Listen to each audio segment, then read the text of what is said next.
Travis Gotti, we're here with True School Sports. Man. Yeah, we up in this motherfucker, Los Angeles, the Forum. I'm just telling you what happened.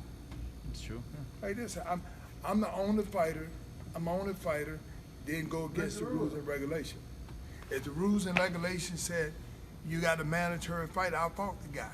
I didn't say, well, he ain't good enough. I said, how many fighters have said the other fighter wasn't good enough and wouldn't fight the guy? Yeah. Is I supposed to fought the guy? I fought the guy. That's what it was. And a lot of times you'll see guys go around mandatories these days. They'll pay the step aside money. But that was saying, I'm like, no, it's not supposed to fight you, I'll fight you. Yeah. You see the Wilder fight recently when he fought his Yeah, mandatory? boy, sure did. What did you think about it? The knockout. What did I think about it? I mean, there wasn't a whole lot to No, that wasn't one thing he did. He showed the guy when it all come down, I'm gonna throw what I know I can do real well, and he threw an excellent right hand and caught it, bam, like this, and that's what I try to tell people, even by the thing. I said, he never tell you how good he is. He ain't never told you I'm the greatest. I'm gonna do this. He get out and he demonstrate. He said, this is what I do well, and he do it. I said, that's it. I said, I got an excellent jab. Don't nobody talk about it. Don't nobody talk about the hand speed. So the things they don't talk about, this is what they get hit with. Yeah, they get surprised. You think, right? Because you know what? I'm saying you got to understand that the guy ain't never 212, 216 pounds, 215. Like 6'7", you know that. That was which is thin. I'm telling you, I said, but he don't worry about that. He use what he have. He don't complain about it. He don't talk. Well, he don't really talk about nobody. He try to get a game what people want. Yeah. People want knockouts. a lot of excitement and stuff like that. To say you're gonna knock somebody out is a part of the rules and the regulation and game that make it exciting. People want to see knockout. That's true. You know, one thing he says, he says, you had to beat me. You had to be perfect for 12 rounds. I only have to be perfect for 2 seconds. You ever hear him say that? Well, yeah, I don't heard it like that, but the point of the matter is that there's always somebody going to be able to take the shot. Yeah, like Tyson Fury was able to do it. I'm saying, there's always, actually, you see the shot. If you see the shot coming like this, I don't actually think that the guy that you fight, Breazeale, I'm talking that's one of the shot, and you see it coming, and you turn this way, you're gonna get knocked out. The whole big thing, what he should have did, he seen the shot coming, he leaned this way, forehead. You take the thing on the forehead, in here to here, you get knocked out. Here, you really gonna get knocked out. I'm just, man, when he seen the shot, he did like this. That's when the lights cut off. Oh, I'm telling this is when you cut all the leg, everything. You start seeing them ceasing on the ground and all that stuff. I'm saying because you gave him that. You don't never get him this right here. The whole big thing, and you got to have confidence to do this. Because what you saying, oh, shit, you're coming. So you're going to get hit right here. All this bone, man, all that is bone. Yeah. That's what they said, tip your chin down. Yeah. Don't hold it up, because you get knocked out this way too, get knocked back this way. But you go down, you cover your temple, and like this is, now anything happened here to go all right. You got that big bone. That's it. I'm talking about that's a part of what you call no experience. I'm talking, because when you're a kid, and you see, he probably ain't been tested that he had to turn his head. No. I'm talking the shot coming, you doing like this? Oh no. You may. Yeah, and he just threw his hands up and kind of just did that. I'm talking that. You turn your whole body like that. You turn your whole body with you got your shoulders up. Yeah, you roll the shot. Yeah. I'm like, but what I thought I seen.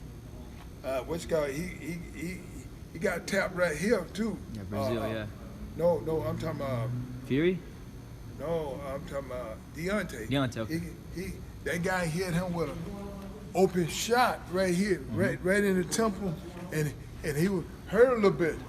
And even when he was hurt, he came back like this and said, wham, caught him with that right hand. He put everything behind it too. Everything. Yeah, because the fact of the matter, because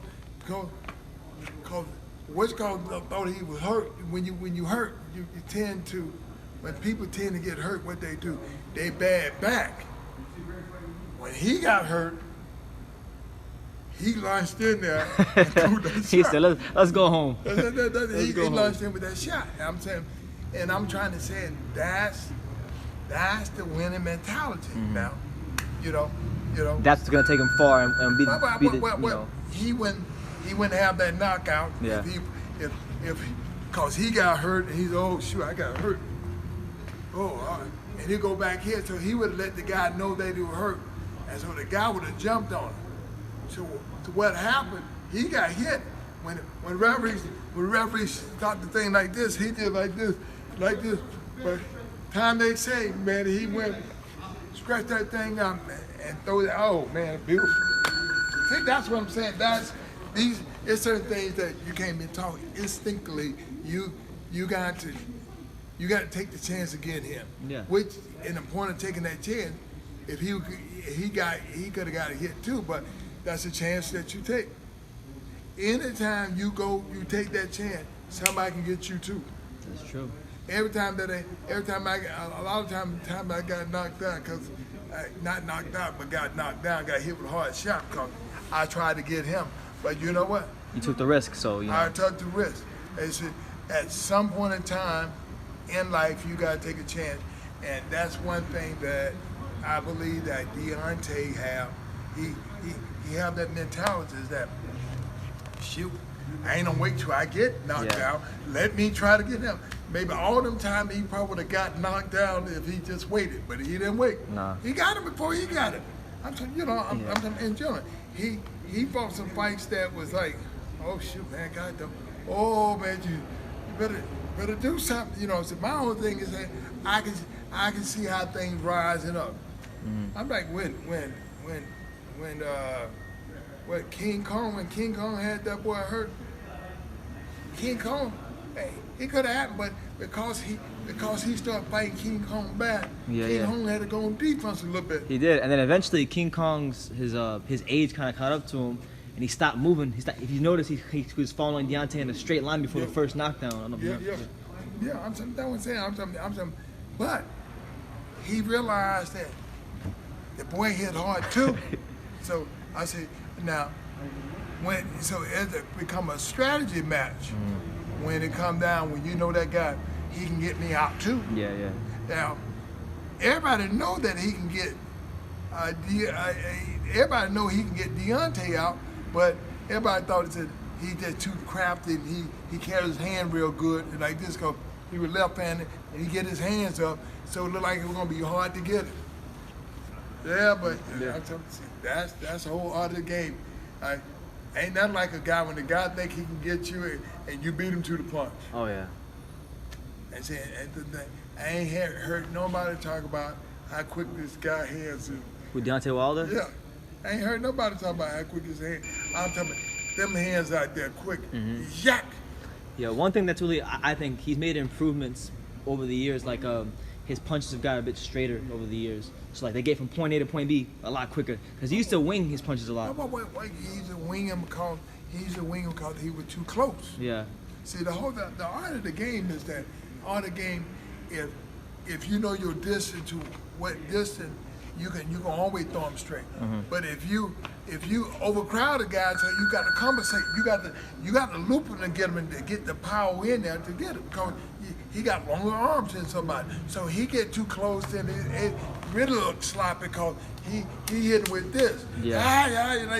Like this. If you keep in the proper distance, see, that's when distance have a lot to do with how hard you gonna hit a guy. Yeah. I'm like this, and a lot of people don't teach this, and you have to practice that you have to practice that all the time. Mm-hmm. You have to practice, you have to have your distance with the bag and go like that, and to be able to tighten it up so every time that punch is sound the same. That distance, how close you are to about. Cause if you're too close, you got to be like this. But if you like this, coming into it like this, and the guy get farther, you can get taller. That's true. But as long as the distance right here, you got to get that head down because it's gonna be easy for them to hit you. That makes a lot of sense. Cause I was hitting the bag earlier. I was working on some combinations, and I remember sometimes I get too close to the bag, and I'm not like, with my left hand because I'm a southpaw. When I throw the straight left after a double jab and a right hook, sometimes the bag comes in, and I have a hard time shortening it up. So I'm working on that. So I understand what you're saying when you say that. When I said that's the whole big thing. Bag work is how you learn your distance. And stuff. And so you have to have a good guy that know distance and know, like, I know the mechanic on this bag and stuff. You don't want to let the bag touch you. You don't want to touch the bag and grab the bag and all that unless you're working on a specific. I'm gonna do this. I'm gonna come in with this short chart. But anything is that when the bag grows like this, you don't never touch it. You don't never want to grab the bag and let or the stop bag the touch bag. you. Yeah, you're not supposed to do. Let's go, champ. It's the champ, Shannon the Cannon Briggs, and you're watching True School Sports. Let's go, champ.